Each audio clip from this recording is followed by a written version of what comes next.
오늘 같이 은혜를 받으실 말씀의 본문은 창세기 1장 1절 그리고 창세기 2장 1절에서 2절 그 다음에 7장 4절 세 군데가 되겠습니다. 시간 관계상 제가 바로 봉독하도록 하겠습니다. 창세기 1장 1절 말씀. 태초에 하나님이 천지를 창조하시니라. 2장 1절. 천지와 만물이 다 이루니라. 하나님이 지으시던 일이 일곱째 날이 이를 때에 마치니 그 지으시던 일이 다함으로 일곱째 날에 안식하시니라. 7장 4절.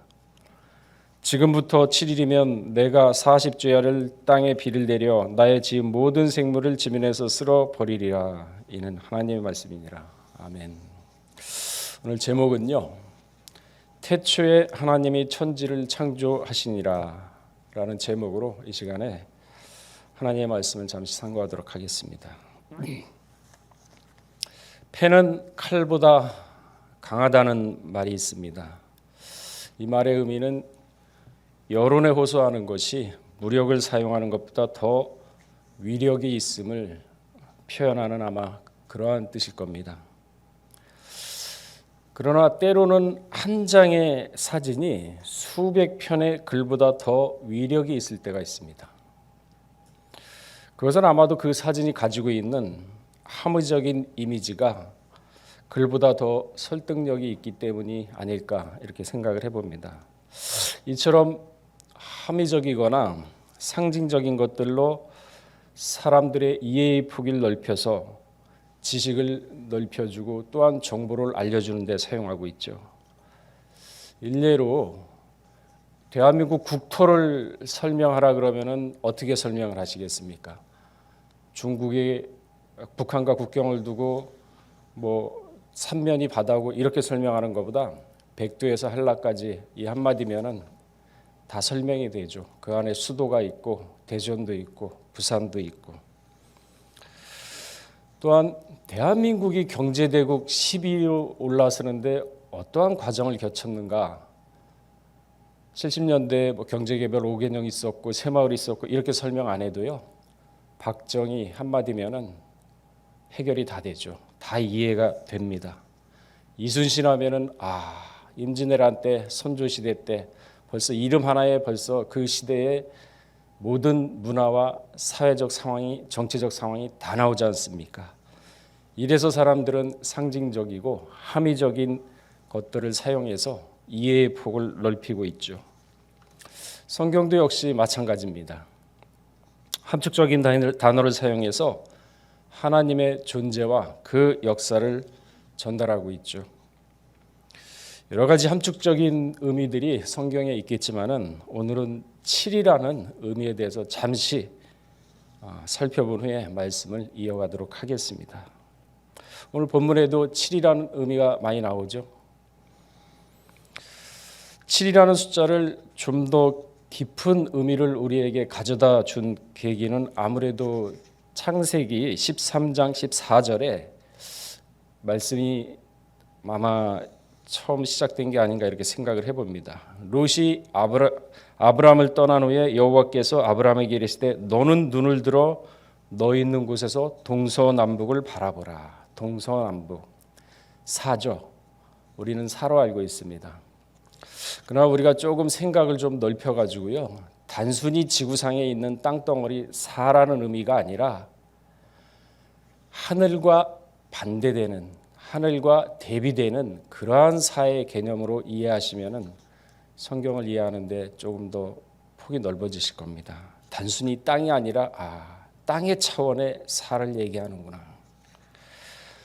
그리고 삼은 성부, 성자, 성령 하늘의 차원 그러한 차원으로 이해를 하시면은 아마 좀 이해의 폭이 넓어지지 않을까 생각을 합니다. 그래서 땅과 하늘의 차원, 땅의 차원과 하늘의 차원을 합쳐서 칠수라고 하죠.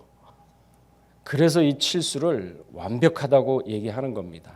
바늘구멍 하나 들어갈 수 없을 정도로 빈틈이 하나 없을 정도로 완벽함을 표현할 때 함의적인 의미를 하나님은 7이라는 숫자로서 알려주는 거죠.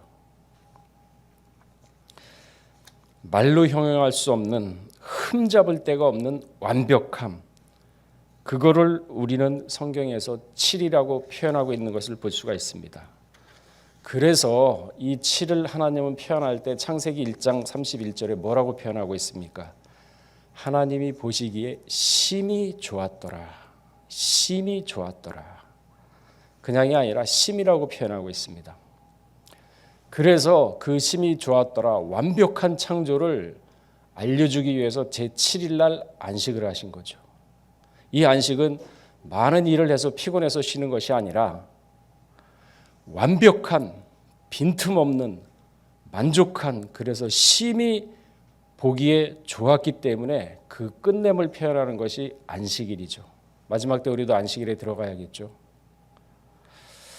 자, 노아에게도 칠수를 사용함으로 인해서 당시 패역한 세대와 동화되지 않고 오직 하나님의 은혜 안에서 살았던 완전한 사람이라는 것을 칠수로서 표현하고 있습니다.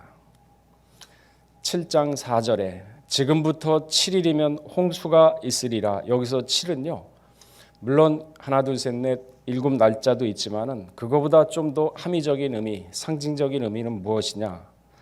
하나님의 말씀을 빈틈없이 완벽하게 바늘 하나 들어갈 틈도 없이 다 지켰다, 준행하였다, 그 뜻이거든요. 그래서 칠수를 사용하는 겁니다. 한라에서 백두까지, 대한민국 국토, 이순신, 칠, 완벽한 거, 전혀 틈이 없는 거. 이처럼 성경에서는 7뿐만 아니라 상징적인 수많은 함축적인 단어와 의미들을 사용해서 하나님의 역사하심을 증거하고 있는 것입니다. 근데 이 함축적인 의미를 쓰지 않고 마치 우리가 소설을 쓰듯이 모든 사물을 생생하게 표현을 한다고 한다면은 이 세상에 하나님의 모든 역사를 기록해도 둘 데가 없다고 요한복음 21장 25절에는 말씀하고 있죠. 예수님 공생의 상년에 한 것이 이 성경책에 나와 있는 것은 지극히 일부입니다. 그래서 뭐라고 했냐면은 낱낱이 기록된다면 이 세상이라도 기록된 책을 두기에 부족하노라, 이렇게 얘기하고 있거든요. 너무 많습니다. 그래서 함축적으로 할 수밖에 없죠. 창세기 1장에서 11장까지는 분량은 작습니다. 딱 몇 페이지 안 되죠. 근데 2023년이라는 엄청난 역사의 내용을 기록하고 있는 겁니다. 이걸 책으로 쓸 수 있겠습니까? 조선왕조 500실로도 극히 일부인데 엄청난 분량이지 않습니까? 그래서 함축을 시키죠. 뭐로? 족보로. 이순신, 박정희 하면은 그 시대와 했던 일, 그 시대 정치 상황, 사회 문화 다 나오지 않습니까? 풀어서 다 얘기할 수 있잖아요. 아브라함 하면은 그 이름 속에는 헷불 언약부터 시작해서 살아온 연대, 사회성, 관계 맺었던 그 주변의 사람들, 그러면서 그 가운데 하나님이 역사했던 것은 무엇인가 하를 아브라함 네 글자의 함축적인 의미가 다 들어가 있는 거 아니겠습니까? 7도 그런 의미입니다. 반면에 280년이란 분량은 약간 풀어서 쓴 건데 창세기 12장부터 50장 분량이 순간적으로 많지 않습니까? 그런데 분량은 280년이란 역사 시간밖에 안 됩니다. 그거는. 이러한 함축적인 의미로 성경은 기록되어 있습니다. 그래서 오늘 창세기 1장 1절을 보시게 되면요, 창세기 1장 1절 태초에 하나님이 천지를 창조하시니라, 여기에는 함축적인 의미가 다 들어있죠. 우주 만물과 만유의 완벽한 창조, 그리고 이미 마지막 때 종말까지 이 창세기 1장 1절 한 구절에 다 들어가 있습니다. 태초에 하나님이 천지를 창조하시니라. 천, 하늘이죠. 성부, 성자, 성령, 삼수. 지, 천지, 지, 땅이죠. 동서남북. 칠수죠. 완벽한 게 처음부터 다 선포가 된 겁니다. 그 완벽 속에서 타락한 존재가 사람입니다. 그걸 다시 완벽하게 회복하기 위해서 하나님의 역사가 시작된 거고, 여인의 후손이 내려오기 시작된 거고, 성경이 시작된 겁니다. 새하늘과 새 땅도 창세기 1장 1절에 다 들어가 있죠.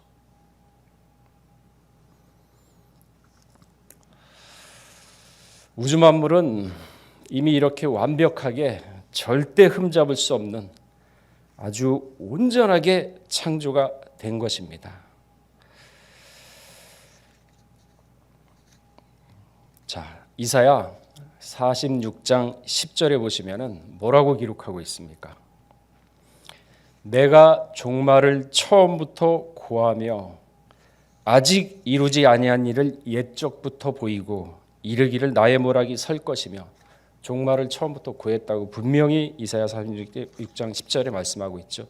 그러면서 이 모략은 반드시 설 것이다 라고 기록을 하고 있습니다. 종말이 없겠습니까? 있죠. 우주 만물을 창조하시고, 그리고 하나님은 연대가 다함이 없으십니다. 태초에 하나님이 천지를 창조하시면서 종말과 동시를 선포하고 마지막 때 새하늘과 새 땅을 선포한 것이 태초에 하나님이 천지를 창조하시라 7속에 다 들어가 있는 겁니다. 이거를 풀어야죠.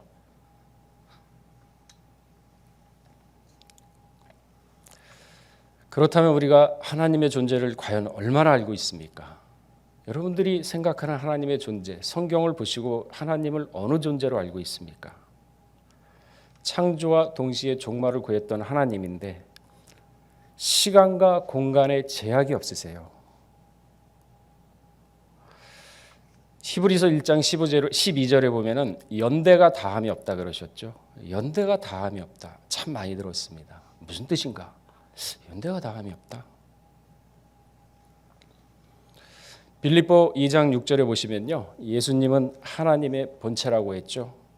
하나님 자신입니다. 그렇기 때문에 예수님을 알게 되면은 하나님을 알 수 있다고 했습니다. 그럼 우리 한번 살펴볼까요? 베드로전서 3장 19절에 보시면요, 저가 또한 영으로 옥에 있는 영들에게 전파하시니라 이렇게 말씀하고 있습니다.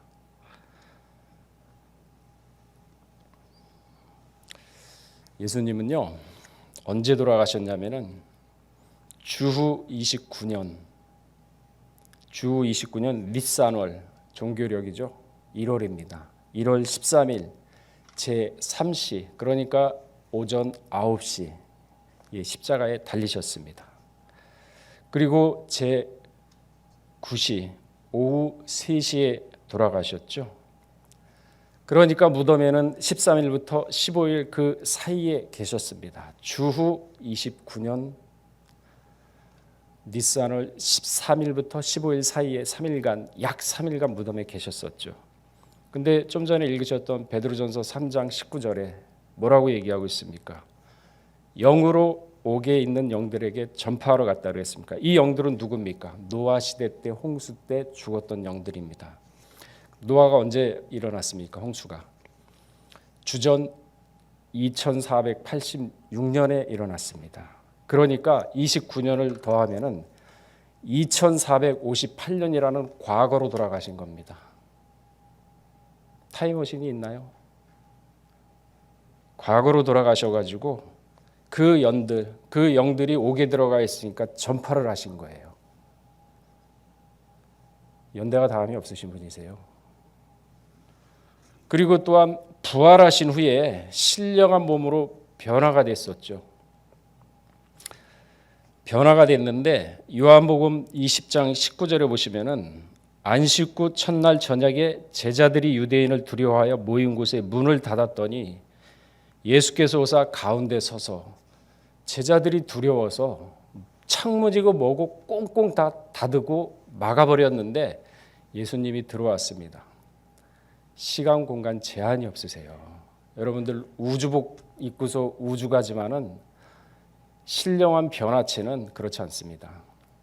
가고 싶다 그러면 그 거리가 수천억 광년이라 그래도 순간으로 가는 곳입니다. 이게 바로 변화체입니다. 바로 시간 공간 제한이 있습니까? 2500년 전을 왔다 갔다 하고 문을 닫았는데도 쓱 들어오고 영인 줄 알았거든요. 근데 영이 아니다. 만져봐라. 못 먹겠으니까 먹을 게 있느냐? 야, 영은 못 먹는다. 줘봐, 먹을게. 엠마오 쪽으로 가는 두 제자가 나타났다가 순식간에 사라지고 없지 않습니까? 그 두 제자가 예수님 얼굴을 봤는데 예수님을 몰라봤어요. 그 나라는요, 지금 형태가 아닙니다. 온전한 형태, 완전히 칠의 형태로 바뀌는 거예요. 그 변화체를 우리가 사모하는 겁니다, 지금. 그래서 그 부활과 변화를 소망을 갖고 과거와 현대와 미래를 왔다 갔다 하시는 분인데 여러분 태어난 것과 여러분 미래를 안 가보시겠습니까? 하나님이 가보시죠. 우리가 믿는 하나님이 이런 하나님입니다. 시간과 공간의 개념이 없으신, 그러나 볼 수 없는 믿음으로 교통할 수 있는 하나님이시죠. 신령한 변화의 몸입니다. 이러한 세계가 있다는 것을 예수님이 보여주신 거예요. 자, 이러한 세계가 있다. 내가 부활을 내가 잘났다고 하느냐? 너희들 보라고, 너희들 따라오라고. 우리는 완전한 육체의 부활을 증거하는 겁니다. 그분도 때리면 아팠고, 그분도 때리면 피가 났고, 배가 고프면은 먹어야 됐고, 슬프면 울어야 됐고, 똑같은 우리하고 성정이 똑같아요. 다만 하나, 죄가 없다는 것뿐. 그러니 그 육체가 부활했으니 봐라, 너희도 이렇게 부활할 수 있다. 시간과 공간에 제한이 없는 몸이 이렇게 있다. 언제? 재림 때. 그러니 소망이 있지 않습니까? 로마서 8장 24절 우리 한번 찾아보고 읽어보도록 하겠습니다.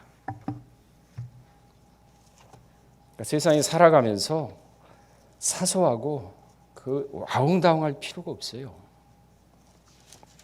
우리의 소망은 어디에 있는데? 하늘나라에 있지 않습니까? 그 소망 여러분 지금 가지고 계십니까?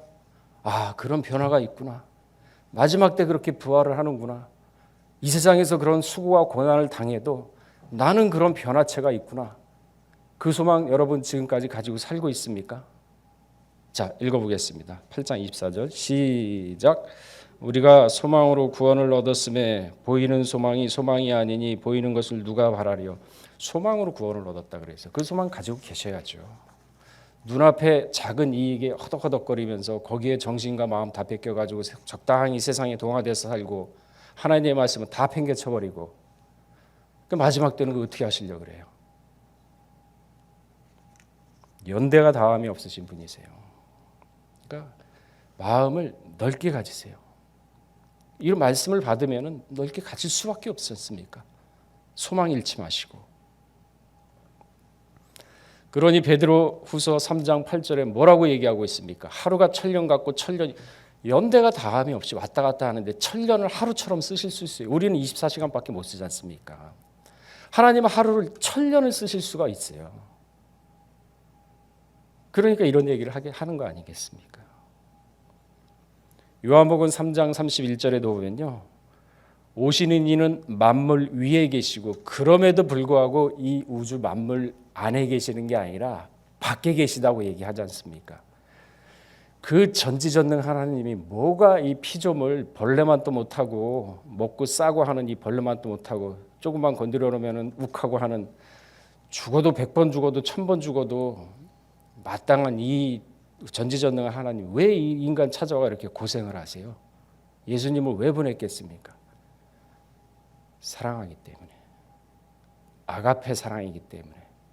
그러니 우리는 그 하나만 가지고도 평생 울고 감사해도 우리는 못 갚아요. 우리 소망 있지 않습니까?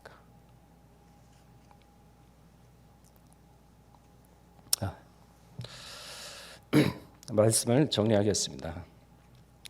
그러니까 우리는 성경을 볼 때 너무나 이제 신앙적인 면에만 국한해서 보려고 했던 것이 사실입니다.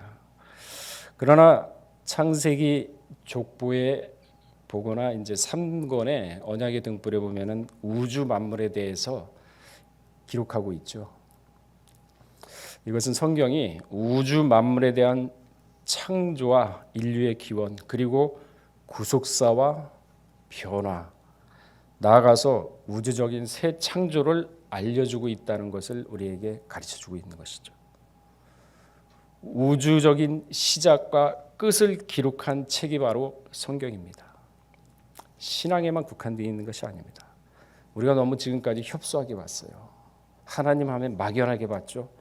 연대가 다음이 없으신 분이세요. 창세기 족보, 여러분 집에 창세기 족보 책 다 있으시니까 서평을 쓰신 민경교 박사는 뭐라고 얘기했냐면은 성서는 역사라 그랬습니다.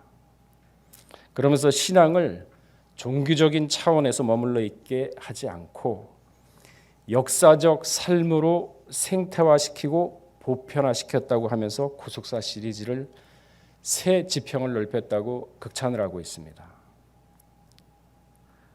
역사적인 삶, 역사적인 거는 사실적이죠. 근거가 있는 거죠.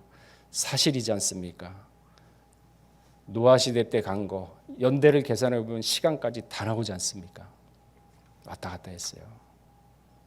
그러니 여러분 미래 죽는 날 모르시겠습니까? 왔다 갔다 안 하시겠습니까? 그 하나님을 믿는 겁니다. 그렇습니다. 신앙은요, 생활입니다. 관념이나 사고가 아닙니다.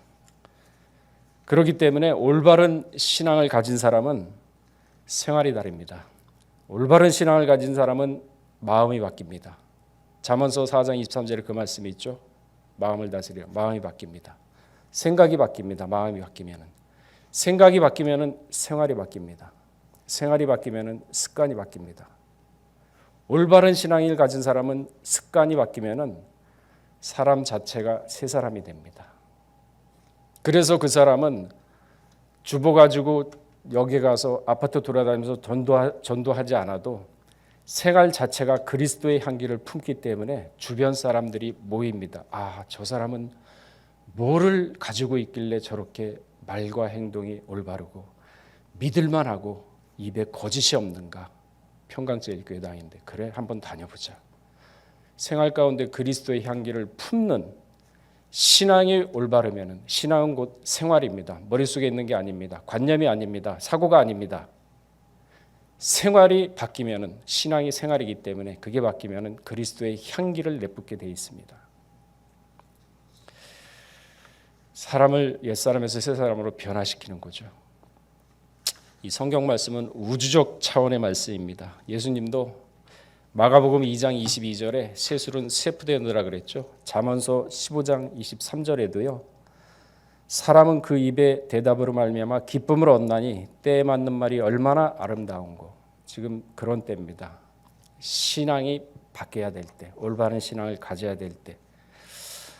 마지막을 보고 사는 우리 평강의 성도들, 이제는 성경을 좁은 시각으로 보지 마시고 우주적인 차원으로 보시고 그리고 신앙을 점검하시고 진짜 생활 가운데서 그리스도의 향기를 내뿜는다고 의식적이 아니라 체화가 되어서 자연스럽게 그래서 사람이 따르고 사람이 뭔가 이 사람에 대해서 알면서 하나님의 존재를 찾아내는 그 사람 속에서 찾아내는 그러한 2021년도에는 그렇게 하여서 독수리같이 진짜 말로만 하는 것이 아니라 삶 자체에서 독수리같이 높이 올라가는 그리하여 에베소 4장 13절처럼 그리스도의 장성한 분량까지 오르는 여러분들 모두가 되시기를 주의 이름으로 축원하겠습니다. 다 같이 기도하시겠습니다. 자, 우리 다 두 손 드시고